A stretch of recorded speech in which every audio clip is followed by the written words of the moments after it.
নমস্কার, আপনারা সকলে কেমন আছেন? আর একটি নতুন ব্লগে আপনাদের স্বাগতম।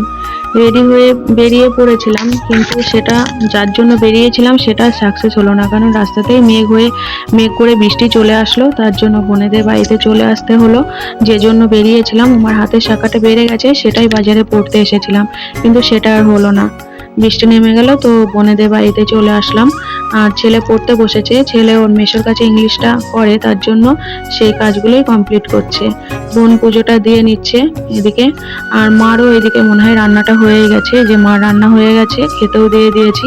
মার বিশেষ কিছু করে উঠতে পারিনি, সজনে ডাঁটা দিয়ে আলু আর রুই মাছ দিয়ে পাতলা করে মাছের ঝোল। গরমের মধ্যে এই খাবারটাই বেস্ট, আর খুব সুন্দর হয়েছিল রান্নাটা। আর সন্ধ্যা হয়ে গেছে।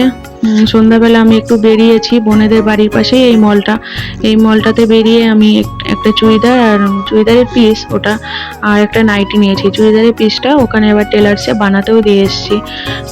রাত হয়ে গেছে, এই যে বাড়িতে চলে আসলাম। বাড়িতে এসে বোন বলছে যে একটু চিলি চিকেন আর রুটি করা হবে, তো তার জন্য আমি আটাটা মেখে রুটিটা করে নিচ্ছি, আর বোন এই যে চিলি চিকেনের জন্য সমস্ত কিছু জোগাড় করে নিচ্ছে। বোন আসতেই দিতে চায় না, শুধু আসলে বলে ওর একদিন না থাকলে ভালো লাগে না, কিন্তু ছেলের সকালে স্কুল আছে, বাধ্যতামূলক আমাকে আসতেই হবে। আর ও আসতে দিতে চায় না বলেই খাবারটা করতে রাতে অনেক দেরি করে, যে খাবারটা দেরি করে করব তাহলে হয়তো দিদি আর যাবে না, কিন্তু আমাকে তো আসতেই হবে ছেলের স্কুলের জন্য। তাই আমি রুটিটা করে নিচ্ছি, আর ও ওইদিকে চিলি চিকেনের জন্য করে নিচ্ছে।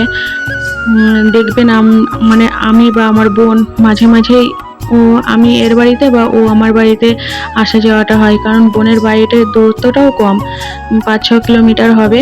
আর আমরা দুটোই বোন, তাই মাঝে মাঝে না আসলে আমাদের কারোরই ভালো লাগে না। তাই মাঝে মাঝেই দেখবেন আমরা মানে এসেছি বোনের বাড়িতে, বা বোন গেছে আমাদের বাড়িতে। চিলি চিকেনটা এই যে ওর হয়ে গেছে রান্না, ও এই রান্নাগুলো খুবই সুন্দর করে, আর খেতেও অনেক সুন্দর হয়েছিল।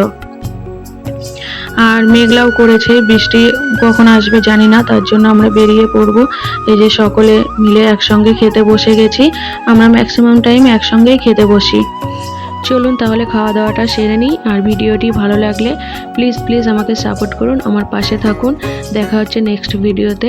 Good night.